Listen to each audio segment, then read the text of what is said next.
Welcome back, and we're talking to Ibtisam Ahmed about women in Islam. Just to give us an overview of the history of scholarship in Islam. Ibn Hajar al-Asqalani wrote a very interesting book, and he's one of the commentators upon the hadith collections.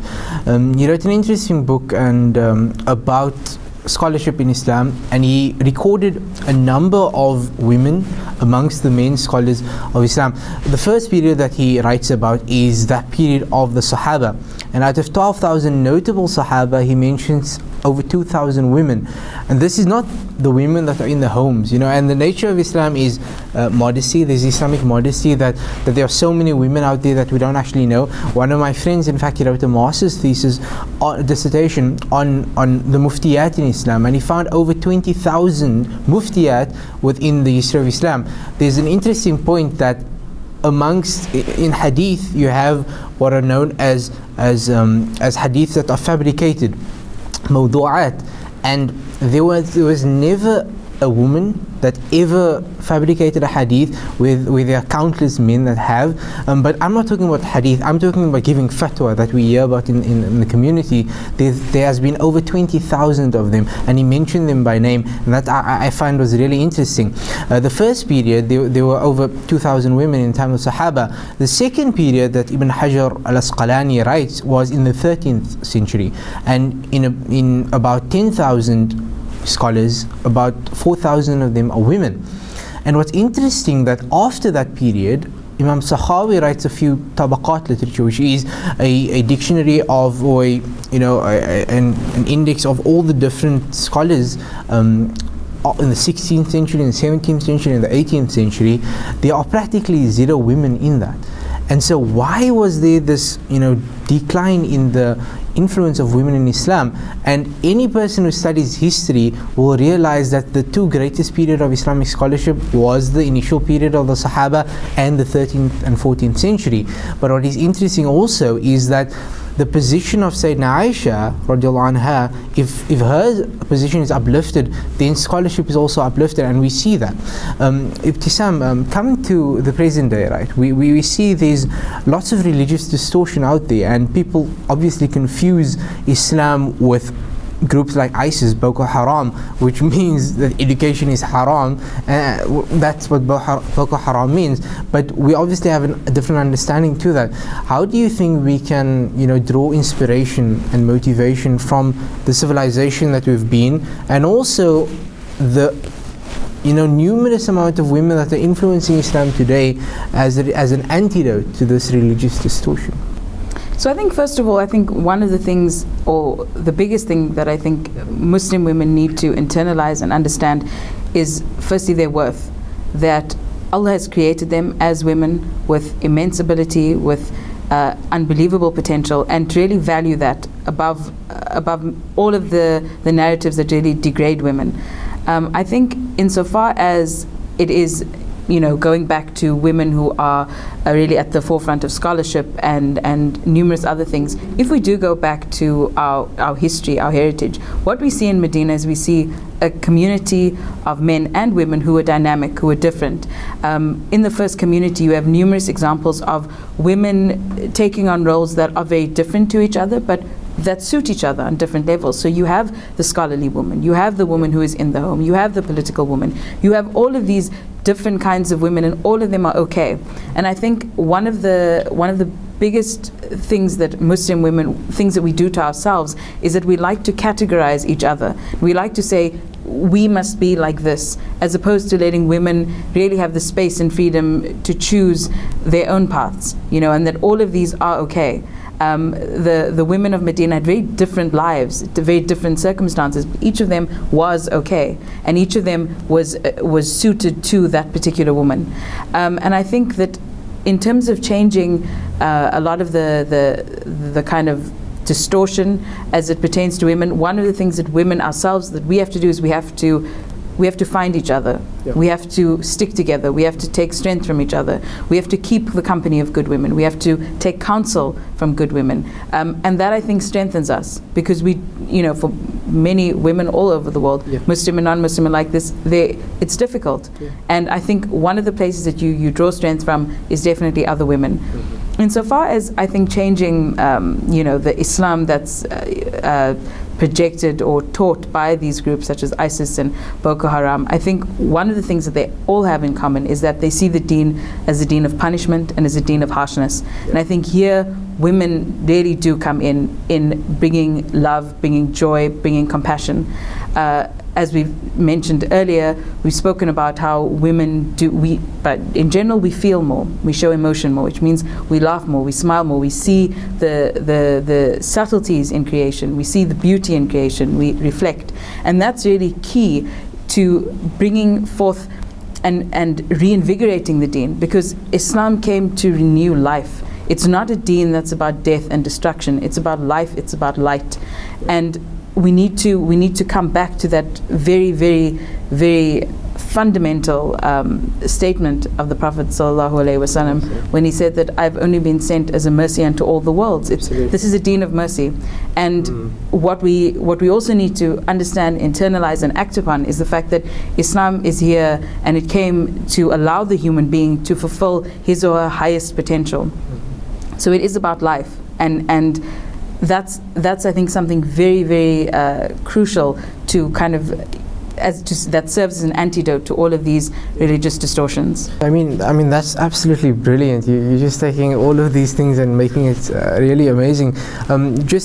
I'm gonna lay the floor open for you just to talk about anything you really find practical, from steps that women can take to actually come together. I mean, there was this women's march in Washington DC after this, misogynist became the president of America. 2.9 million women gathered together in Washington.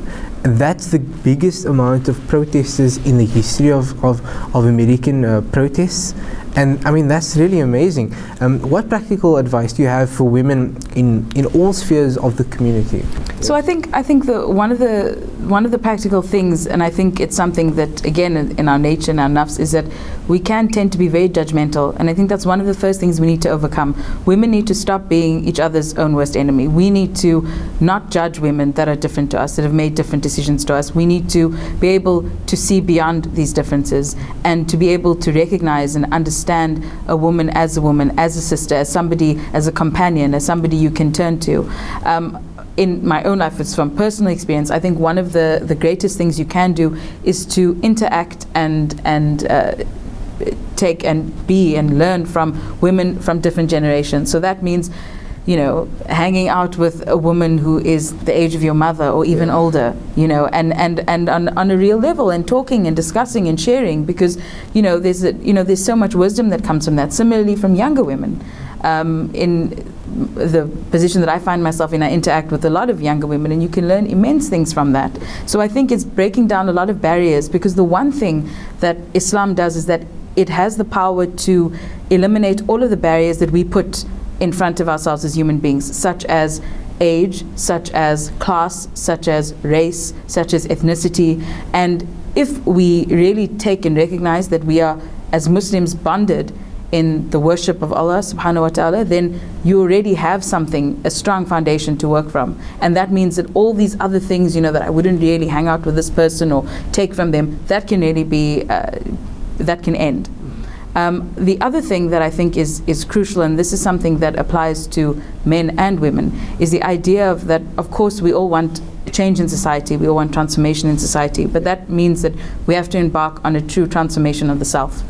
I think that, as Muslims, we believe that things happen on three levels: the inward, the outward, and the unseen. Yeah. And what happens out there in society is directly linked to what's happening inwardly in the individual. So there's chaos in the world because individuals are chaotic. There's suffering in the world because individuals are suffering.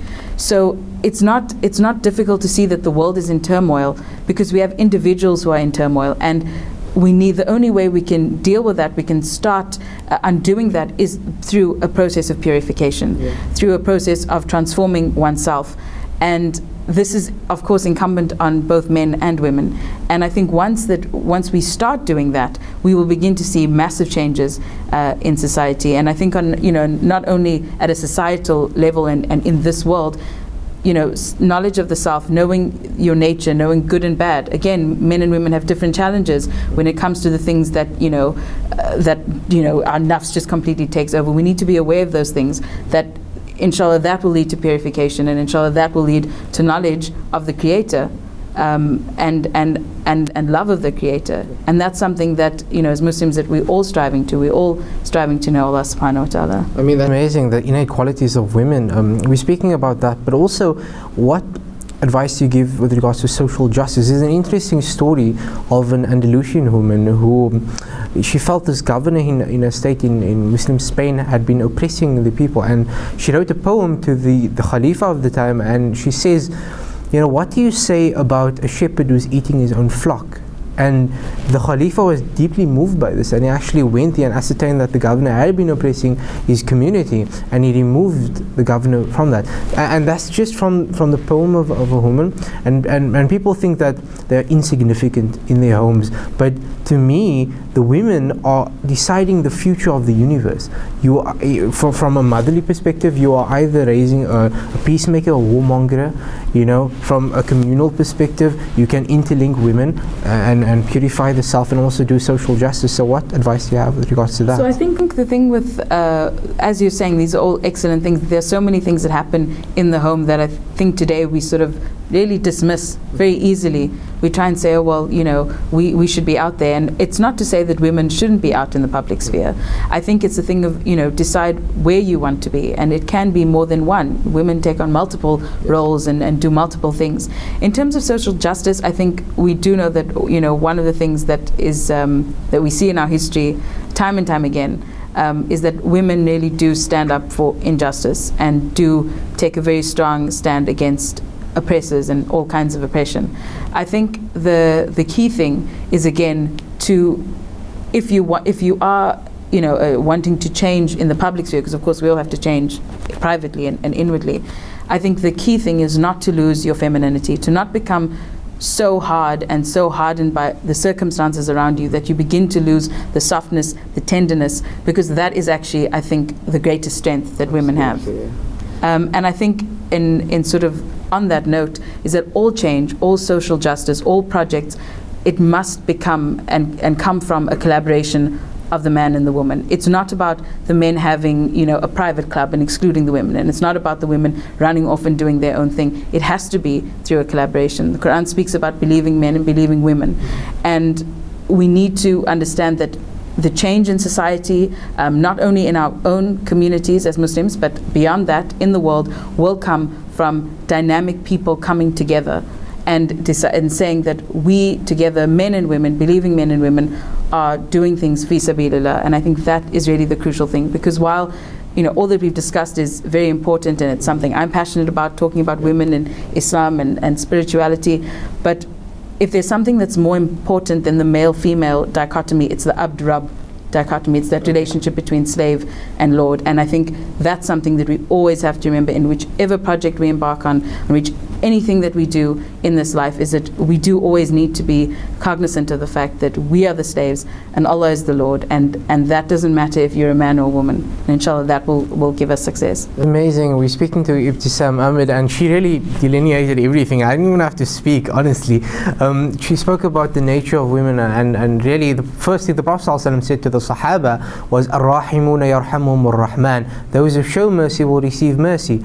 The women are the source of mercy in the world. If we don't have women, we won't have men. And so we need to continue that contribution and bringing women to the table. And we really need to ask ourselves the question, what are you doing? We always hear Islam is the fastest growing religion in the world. We always hear these statistics. But what are you doing to actually bring and uplift this community with regards to women, with regards to your society? And so thank you very much for joining me today. We look forward to having you again, definitely, right? And see you again next time.